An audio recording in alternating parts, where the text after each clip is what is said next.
Hey everyone, it's author Sarah Crawford and I have a writing video for you today.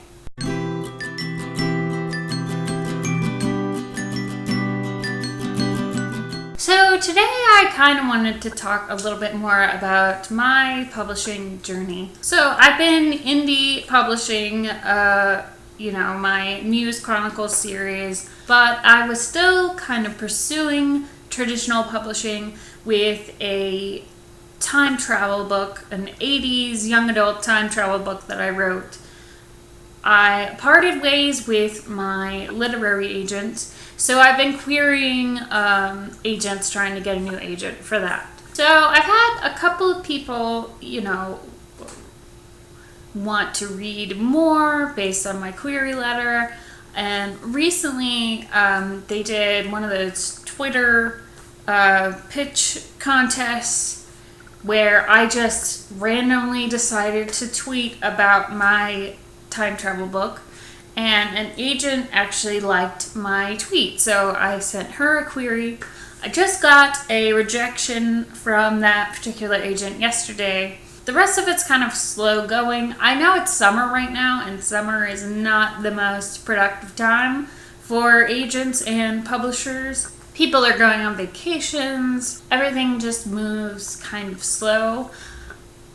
But this has really got me thinking about whether or not I want to just give up on the idea of traditional publishing and just go all in with the indie thing. So I just kind of wanted to talk to you guys about that today. I guess it's more of a personal kind of writing video. So the thing with indie young adult books is that most of the people who actually read them are adults.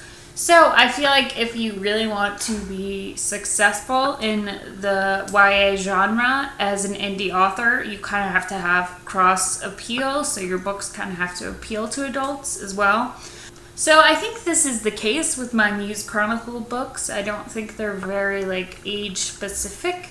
I've always kind of felt like my time travel book would be appreciated more by actual teenagers. But then I was kind of thinking about it. A lot of it takes place in 1987. The main character, she's a teenager in 2015, and then she goes back in time to 1987 where her parents are teenagers. So I do feel like maybe the people that were teenagers in the 80s who are now adults would enjoy the book. Maybe it does have cross appeal. I'm not really sure. Then I also thought about how people always say that indie books do a lot better when they're in series. Like standalone indie books don't really do as well. Not really sure if there's any data to back up this claim. I guess I should look into it more, but I kind of just got this in my head and I started thinking, well, I can't self-publish my time travel book because it's just a standalone, and maybe if I want to self-publish it, I have to write sequels and do all of that, which, they're time travelers, so I could easily write a sequel where she goes back to another time where it's not really connected to the first story, but it is, But all of this just kind of got me thinking about, these kind of rules that we put upon ourselves in publishing. And really, I think it's kind of crap. And maybe in general, there are things that work for more people, but then there's always going to be people that break the rules and that succeed in doing that. So, maybe I really just need to be thinking about how to write the best stories that I can and how to make them available. I don't know. I'm not really sure what the theme of this video is. Basically, I don't really know what to do. I feel like I'm at a crossroads with my publishing career because on the one hand, I feel like indie publishing is the future and that's where it's going. And I feel like there's just so many more benefits to indie publishing than traditional publishing. Traditional publishing is really slow. There's this sense of, you have to ask these gatekeepers for permission to publish your work, which I don't really think is just the way that things are right now.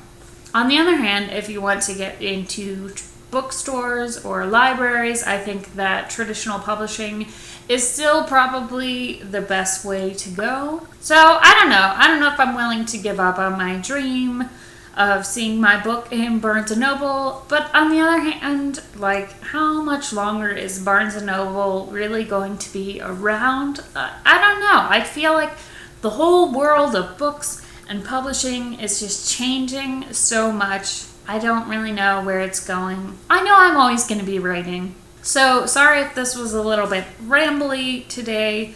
I guess I kind of just wanted to talk about my publishing journey and the things that I'm going through with that. What about you guys? Do you guys have any thoughts on traditional publishing or indie publishing? Do you have any advice for me? I would love to hear it.